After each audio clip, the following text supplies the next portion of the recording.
የዛሬ ቪዲዮአችን የሚሆነው ስቶሪ ታይም ነው።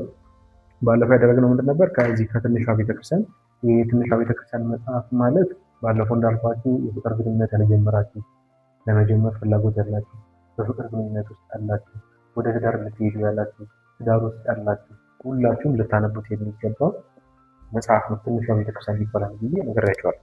ከሱ መጽሐፍ አንድ ታሪክ መዘን ነበር ባለፈው የተማማርነው። ዛሬም ከዚሁ መጽሐፍ ላይ አንድ የባለ ትዳሮች ታሪክ እንመዛለን። በጣም ደስ የሚል ተስፋ የሚሰጥ ብዙ ሰዎች ብዙ እየተፈተኑ ነው ብዬ አስባለሁ በትዳር ውስጥ። ስለዚህ እዚህ ጋር ደግሞ አንድ ታሪክ የሆነ ተስፋ የሚሰጥ እና ደግሞ መልስም ጭምር ያለው አንድ ታሪክ ስላገኘ ለማን ብናገረው እውነተኛ መፍትሄ ሊሆን ይችላል የሚለውን ስለማናውቅ እኛ ቪዲዮን እንልካለን። እናንተ ሼር ማድረግ ላለባችሁ ሰዎች ሼር አድርጉ፣ እናንተም ደግሞ ትጠቀሙበታላችሁ ብዬ አስባለሁ።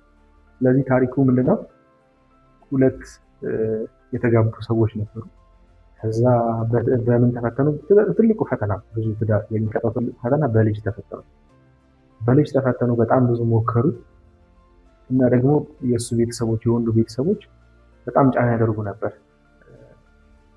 ጣልቃም ለመግባት ይሞክሩ ነበር። የማንን ነው ብሎ ስለሚያስቡ ብዙ ጊዜ ያው የሴቷ ነው ብሎ ስለሚታሰብ በደንብ ጫና ያደርጉ ነበር። እሱ ግን ምን አይነት ምላሽ ይሰጥ ነበር? ችግሩ የእሷ ሳይሆን የኔ ነው ብሎ ምላሽ ይሰጥ ነበር። እዚህ ጋር አሁን የምናገኘው ትምህርት ምንድን ነው? በተቻለ አቅም ይሄ ለቤተሰብም ለምንም ይሁን በትዳራችን ውስጥ ገደብ ማስቀመጥ ያስፈልጋል። ገደብ ከዚህ አትለፉ፣ አይመለከታችሁም ብሎ መናገር መቻል ያስፈልጋል። ቁርጥ ያለ ሀሳብ በእናንተ ትዳር ውስጥ ማንም ኢንቮልቭ ማድረግ ስለማይችል ማለት ነው። እሱን እንመለከታለን። ከዛ በተጨማሪ ደግሞ ስለ እሷ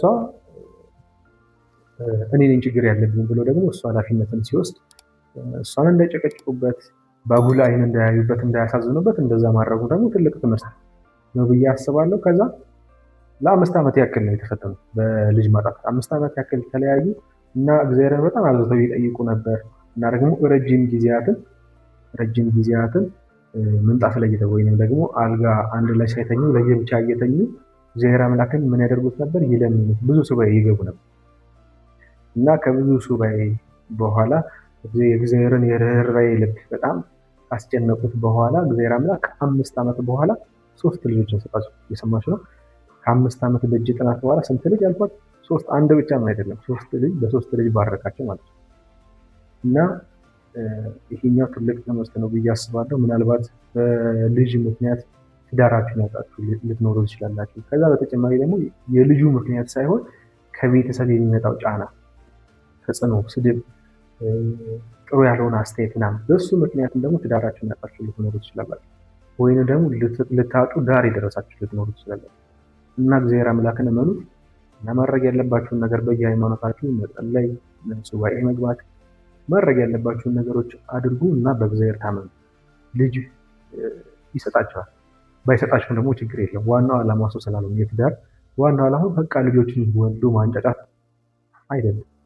ስለዚህ ከሰጣችሁ እሰየው፣ ጥሩ ነው። እግዚአብሔርን እያመሰገናችሁ ትኖራላችሁ። ካልሆነም ግን ችግር የለው። እሱን ለዛሬ ትምህርት እንዲሆን ብዬ ይዤዋለሁ። በአጠቃላይ ለዚህ ቻናል አዲስ ከሆናችሁ ስለ ፍቅር፣ ስለ ሪሌሽንሽፕ እንዲሁም ደግሞ ስለ ትዳር በጎ የሚባሉ ሀሳቦችን የምናነሳበት፣ ራስን ስለመለወጥ ስለማሳደግ የምናነሳበት ሀሳብ ነው። ሌላም አስተማሪ ታሪክ አለኝ ብላችሁ የምታስበው ካላችሁ ደግሞ ኮመንት ላይ ማስቀመጥ እንዳይረሳ። ሀሳብ አስተያየታችሁን በዚህ ዙሪያ ብትሰራለን ብላችሁ እሱንም ማስቀመጥ እንዳይረሳ። ለሌሎች ሼር ማድረግ እንዲሁም ደግሞ ሰብስክራይብ ያላደረጋችሁ ሰብስክራይብ ማድረግ እንዳይረሳ። ይረስተልኝ። አመሰግናለሁ።